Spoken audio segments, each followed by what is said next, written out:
Danos like y suscríbete a nuestro canal de YouTube para más de Perspectivas de la Danza desde la mitad del mundo. Hola y bienvenidos a Perspectivas de la Danza desde la mitad del mundo. Yo soy Max McClure y me acompaña, como siempre, Cindy Cantos. Hola y gracias por acompañarnos. Y Jessica Abuganem. Hola amigos, hoy estamos miércoles 17 de febrero 2021. Estamos celebrando el Black History Month, que en español traduce un poco raro a la historia, el mes de la historia negra. No, es Heritage, el mes de la herencia. Así era en el mes negra. de la herencia latina, pero el Black History Month History. es Black History Month. Yo pensé que era... Sí, pero bueno, Black History Month es algo como muy norteamericano en el sentido de que se celebra y como que reconozca a la cultura y historia de los afrodescendentes en los Estados Unidos que pasaron por 1 millón de desgracias históricamente. Y empezó en Estados Unidos a principios del siglo XX gracias a un historiador afroamericano, Carter Woodson, que leí un poquito sobre su historia y fue fundador de un journal de historia de los negros en la diáspora en Estados Unidos, pues particularmente se celebraba específicamente una semana, la segunda semana de febrero, en la que coinciden los nacimientos de Abraham Lincoln y Frederick Douglass, activista afroamericano también del siglo anterior, del siglo XIX, y en el que participó fervientemente en la abolición de la esclavitud. Esos son dos personajes que representan muy bien lo que ha sido la historia de este grupo étnico en Estados Unidos. Ahora, se unen más adelante en la historia también Canadá e inclusive otros países de Europa. Y entonces coincidimos en que era oportuno traer esto a colación en nuestro programa y conversar temas relacionados a la danza. A la danza, ¿no? O sea, relacionarlo con la danza, que es de lo que trata nuestro programa. Y qué mejor que con una pieza histórica que le pertenece a una compañía trascendentalmente famosa y muy popular y muy querida y muy influyente, ya no solo dentro de la comunidad afro, sino a nivel mundial. Alvin Ailey, American Dance Theater. Con la pieza de Revelations, que es la pieza icónica por excelencia de esta compañía. Entonces, bueno, comencemos. Sí, una de las cosas que me gusta de esta compañía y de esta coreografía, que Cindy y yo sentimos como una sintonía con la coreografía justamente porque tiene una técnica muy relacionada con los Horton, y nosotros estudiamos, o sea, nuestra base, nuestra formación más fuerte, diría yo, es en la técnica Lewitsky, que es discípulo de Horton. Entonces, como que la conexión que tenemos ahí con el movimiento está muy chévere verlo, porque es el ápice de todo lo que estudiábamos en la universidad y de lo que yo considero como una técnica muy clásico en cuanto a la danza moderna.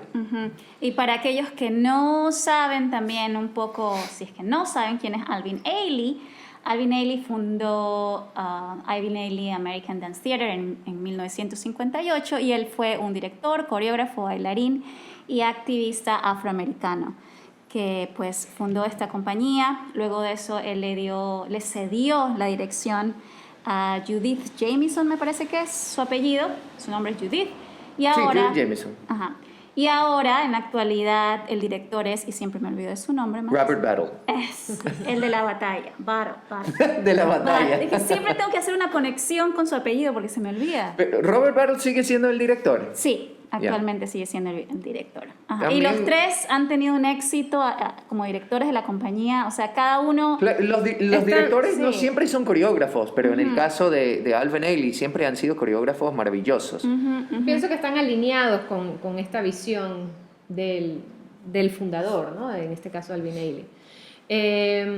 y por eso pueden, es casi como el New York City Ballet también, ¿no? Que surgió de la cabeza de Balanchine, que después se hizo esta comunión con Jerome Robbins y que después se lo pasó la antorcha a Peter Martins, y como que están alineados, ¿no? Son gente que viene de una misma visión, entonces...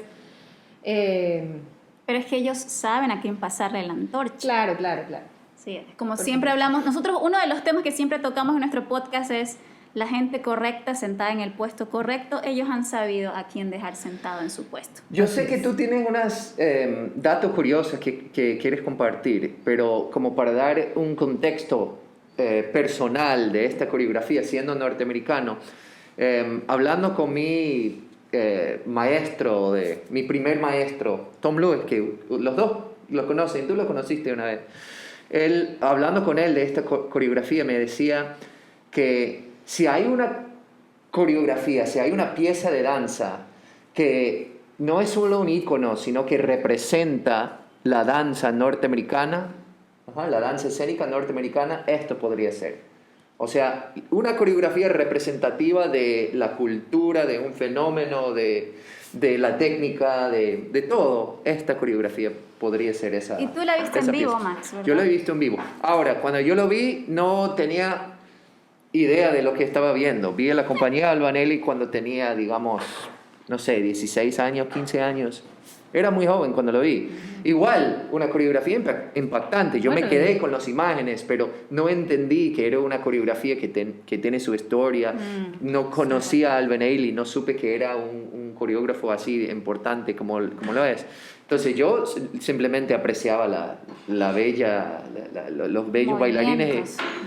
Bueno, y al comentario de tu maestro es increíble que pueda hacer esa acotación o esa conexión, porque cuando uno piensa en Estados Unidos, teniendo una población tan diversa y teniendo tantas culturas dentro bajo un mismo paraguas, una misma nacionalidad, que sea esto lo que representa, o lo que en principio representa a una minoría, lo que representa a toda una población. Cuando yo estaba en la universidad, tomé una clase de estudios africanos, African Studies se llamaba, era una yo no sabía eso. Una elective online, y entonces tenía que escribir un ensayo, y estábamos hablando de la esclavitud, etcétera, emancipación y bla, bla, bla.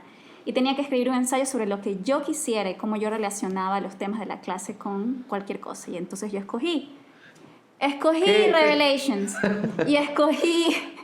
Y escogí, le presenté la tesis a mi maestro y le dije, bueno, quiero escoger esta pieza porque ya que estamos hablando de la cultura afroamericana, siento yo que esta pieza representa un poco de lo que ellos, no un poco, mucho de lo que ellos han atravesado históricamente.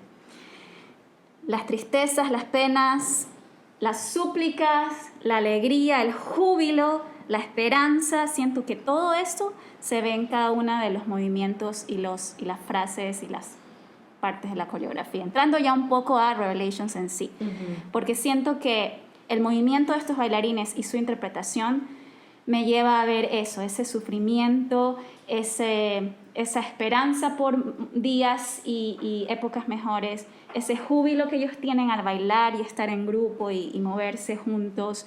Y entonces eso me pareció como que lo vi y lo sigo viendo. Sí, absolutamente estoy de acuerdo contigo, y yo también tengo anotado eso entre las observaciones que hice cuando lo veía. ¿No? Como bueno, son un grupo tan apegado y aferrado a su fe, ¿no? Que se deja ver tan claramente esa representación con el gospel y bueno, los cánticos de la iglesia bautista, creo que se dice, y cómo pueden traducirlo al movimiento, un movimiento que no se limita simplemente a los aplausos del coro, ¿no? O sea, y levantemos las manos, o sea, es un movimiento que yo diría raya inclusive en cuestiones mucho más carnales y sensuales, muy humanas, y en este equilibrio con las temáticas religiosas, ¿no? Y tan bien logrado, porque siempre son como polos opuestos, se manejan como polos opuestos, la religión y la carnalidad de los humanos. Oye, pero eso me hace caer en cuenta que la coreografía logra elevar movimientos cotidianos como a la danza, ¿sí o no? Y eso es algo que yo sé que a ti te gusta y que te interesa mucho. Ajá, hay el aplauso, hay el movimiento del abanico, hay la súplica. Hay el caminar, cuando ellos se desplazan, Ajá. ¿no? Tú ves a la gente de raza negra que tiene una manera distinta de moverse y desplazarse, y ellos los llevan a una cosa tan cotidiana como caminar, lo ponen en el escenario y lo convierten en danza, ¿no? Y es genial. Y todo el uso de el vestuario, la música, la interpretación, los movimientos, o sea, es una cosa tan redonda y tan bien hecha, o sea, tan completa, una pieza tan... Está completa, y aunque es impresionante la coreografía, hay una sencillez. O sea, está figuras muy claras, sencillas, coreografía en muchos momentos, como por ejemplo, ya que estamos hablando un poquito de la coreografía del dúo que te gusta mucho, el movimiento en sí no es muy complejo, no es que están como corriendo, saltando, doblando, haciendo fraseos así súper completos. Tiene imágenes muy poéticas, o sea, y sensuales, o sea, porque es una pareja de un hombre y una mujer, y ella toma la figura de la cruz y es desplazada, no sé si fue hecho a propósito esta imagen, pero la pieza se llama Fix Me Jesus, entonces es como difícil desprenderse de la imagen de la cruz, y ella es manipulada para un lado o para el otro, y como que entra y sale de esta idea súper santa y elevada, y regresa a ser humano, y se mezcla con el cuerpo de su pareja, o sea, muy bien logrado a mi parecer. Y bueno, les comentaba fuera del aire cómo todo este primer cuadro para mí era tan poderoso, porque lo armonioso de los cuerpos al moverse a mí siempre me conmueve mucho, y ese primer cuadro que presentan al abrir la pieza, ¿verdad? En donde están todos los bailarines perfectamente formados en escalinata y con movimientos en canon y en movimientos juntos, vestidos todos en tonalidades semejantes de una misma gama de color, como colores tierra, me lleva a pensar un poco en los tonos de piel de ellos. ¿Cómo de verdad está tan bien logrado con algo muy sencillo, como dices tú, Max? Sencillo y poderoso. Una de mis piezas favoritas, no me acuerdo el nombre de la pieza o dentro de qué segmento está, pero es el solo de este bailarín masculino que hace un solo. El solo que hace mayormente en el piso, en un cenital, con el traje blanco. Y justamente creo que, bueno, porque está solo también, fue muy fácil para mí darme cuenta de dónde se deriva su movimiento, en qué sentido. Él está bailando una pieza coreografiada por Alvin Ailey, pero tú ves ahí la Playback de Martha Graham, ves ahí la T lateral de Louis Horton, o sea, la pureza de la danza moderna en su solo es impresionante. Entonces, o sea, ves como toda esa conexión de las técnicas tan bien logradas en es él. Pura. En ese tiempo todavía, o sea, ubiquémonos en los años 50 y 60, todavía las escuelas estaban súper más segregadas, o sea, eran más ortodoxas, pues, ¿no? Eran puristas. Y de ahí empezaron a mezclarse y salir, pues, generaciones nuevas que estaban también integrando otros elementos, etc. Pero en ese tiempo todavía se preservaba mucho los elementos puros de cada una de las escuelas. Y para mí también, ese momento fue súper, a pesar de que yo no he tomado clases, sí tomé un par de clasecitas Horton y Graham, pero no sabía que específicamente Alvin Ailey había sido formado también de la mano de estos dos.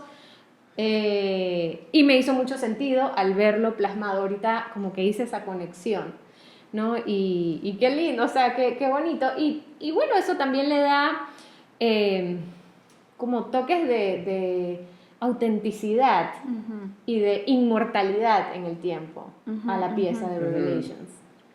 Es una pieza, eso, inmortal, a la vez como universal. Es una pieza que tú en una clase de danza moderna o de historia de la danza la puedes compartir porque contiene historia de todo tipo. Pero a la vez sigue siendo no solo relevante, pero interesante para ver. ¿A qué me refiero con eso? Nosotros, y no soy mucho como para criticar y decir que es malo, pero hay veces que yo veo coreografías antiguas de la danza moderna y no me llama la atención. Y voy a tomar como ejemplo Otelo. Así se llama Otelo. No. The Morris Pavane.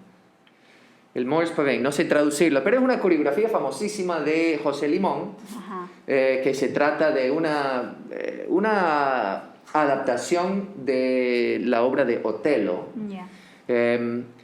Y es muy melodramático y el movimiento a mí personalmente me aburrió mucho, a pesar de que supuestamente es una obra maestra de un gran coreógrafo. Entonces, a diferencia de eso, esta coreografía yo lo veo, es como que alguien podría haberlo coreografiado ayer, igual sería relevante, interesante, rompiendo fronteras con no solo la calidad de movimiento, sino temática de la coreografía. Es una coreografía trascendental. ¿Cuál fue tu pieza favorita más? Jessica y yo nombramos nuestras piezas favoritas. Bueno, no sé si puedo escoger uno que fue mi favorita, pero voy a decir que hay una escena en que entran con dos telas largas y empiezan a utilizar ese elemento como agua. Entonces lo que me gusta es que...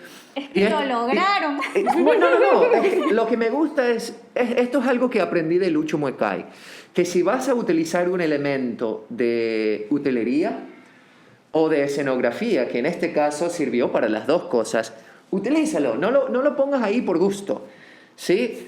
Entonces ellos entran primero con la tela y tú dices, ¿para qué la tela? O sea, están corriendo de un lado del otro al final de una pieza con esta tela y lo dejan colgado en el piso. Y de repente sirve como no sé cómo se llama, pero como la carpeta que utilizan en una boda, así para caminar encima de ese como teloncito. Y de ahí se convierte en agua. Entonces realmente le dieron uso a ese elemento, y el movimiento que hacen adelante es hermoso. Entonces, tener todos los elementos así funcionando juntos en una misma escena me gustó mucho. Hacía broma yo de que les funcionó, porque este recurso de meter las telitas para hacer como agua es un recurso muy utilizado. Tú dices ya cliché, todo el mundo... Sí, es cliché, ¿no? Pero, todo el mundo es como, vamos a ver, agua, metemos las telitas y de un lado la movemos y todo eso, pero no todo el mundo le resulta. De hecho, les recuerdo nuestro montaje. Nosotros, pero decidimos no usarlos. Sí lo usamos. Sino que primero que nos quedamos cortos del recurso. Entonces era esa cosa templada. El problema que tuvimos nosotros era que la tela era muy pesada. Entonces no pudimos darle también, como ese movimiento tan ligero, porque al alzarlo se alzaba de los lados, pero en el medio se quedaba colgado en el piso por el peso. Entonces nosotros le dimos como la vuelta y lo movimos así. Y yo creo que funcionó. Yo creo que sí funcionó. Estaba maquillado también con todo el entorno, sí. ¿no? O sea, parecía un buque enorme en escena, los marineros naufragando, los rayos, la tormenta, o sea, la iluminación simulando una tormenta. Entonces, creo que acompañaba, pero... Y bueno, ya la imaginación humana como que completaba la imagen de lo que estaba sucediendo. Bueno, no había que ser tan explícito con este elemento del mar.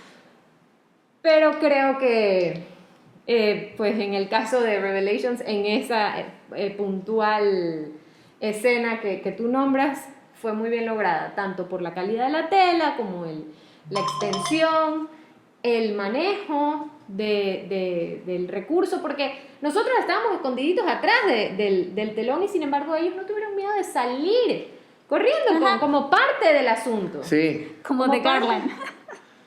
Sí, salieron Sí, a en escena corriendo, alando la tela y manipulándola, dejándose ver, ¿no? O sea, como parte de la acción. Entonces, eso también es un factor a considerar dentro de del cuadro, como se lo quiere presentar. Así que también me gustó mucho. Más hacia el final de la pieza, los últimos 2 o 3 numeritos, ya se vuelcan un poquito más hacia lo que yo sentí como un poquito más de teatro musical, jazz, movimiento un poquito más teatral, inclusive en los vestuarios. Era más festiva también como la última parte. Y tenía una energía... Era como una reunión en una iglesia o algo así. Como fuera de la iglesia. Pero bueno, dentro de la iglesia ellos también bailan y cantan. Sí, Pero sí, podría ser después de la... Pero me refiero como que por el vestuario. Ya más muy formal. Más elegante. formal. Y bueno, y tenían los sombreros grandes y los encorbatados, los hombres estaban encorbatados. Las mujeres con sus abanicos. Y como tan propio de verdad supo representar con su vestuario, con los movimientos que escogían, con la música. La verdad es que me gusta mucho esta pieza. Y bueno, regresando, porque uno va y vuelve de esto, ¿no? En la pieza Ombligo, cuando están vestidos de blanco, ¿no? Que sale con la chica con la sombrilla y que más bien me traslada como a escenas de las plantaciones y las reuniones de ellos en cómo se vivían en la esclavitud, ¿no? No sé, rescato como muchos elementos que fueron bien logrados, o sea, imágenes muy poéticas, muy precisas, y la dicotomía de esto, ¿no? Lo poético y lo preciso, porque puede ser muy vago al querer plantear un concepto o una idea y no llegar al punto. Y sin embargo siento que funcionó. Sí, yo siento que estabas hablando de estas imágenes de las plantaciones. Obviamente había, como dije al principio del programa, mucha desgracia en la historia afrodescendente, pero la coreografía no se fija tanto en, qué sé yo, tortura, en momentos gráficos, en matanza. No se fija en eso, sino en, no sé, la vida personal, la autorreflexión, o sea, el sufrimiento personal llevado hacia la danza. Y siento que eso es, para mí, aún más poderoso que ver a alguien así adolorido, así, sí. Y siento que también tiene mucho que ver, o percibí yo mucho el tema de la comunidad, ¿no? Sí. Como esa fraternidad y esa unión, o no sé si llamarlo simpatía, o ese entendimiento no dicho entre hermanos, ¿no? Entre hermanos, dentro de una plantación o dentro de una comunidad religiosa o dentro de, llámese lo que fuere, que están conectados a un nivel que tal vez uno que no pertenece a esa plantación o a ese grupo étnico puede entrar, ¿no? Hay cosas no dichas que entre el grupo en cuestión están muy bien entendidas entre Sí, ellos. Ajá, sí. sí. Sin duda, una pieza maravillosa que está disponible en YouTube. O sea, está ahí para que la puedan ver. Max puede compartir el link. Sí, voy a compartir el link. Es una versión actualizada con un elenco actual. O sea que este elenco baila actualmente con la compañía, no es una versión antigua. Lo voy a compartir en el link. ¿Listo? Muchas gracias por acompañarnos, queridos oyentes, queridos seguidores de YouTube. Eso ha sido todo, nuestro pequeño aporte en celebración del mes de la historia afro, negra. Eso Esperamos lo hayan disfrutado. Gracias, Gracias. Jessica. Gracias, Cindy. Hasta la próxima.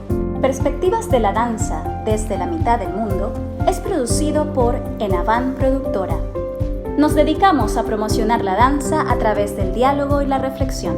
Para preguntas y comentarios, escríbenos a info@enavant.es o a nuestras redes sociales, enavant.es en Instagram y Enavant Productora en Facebook.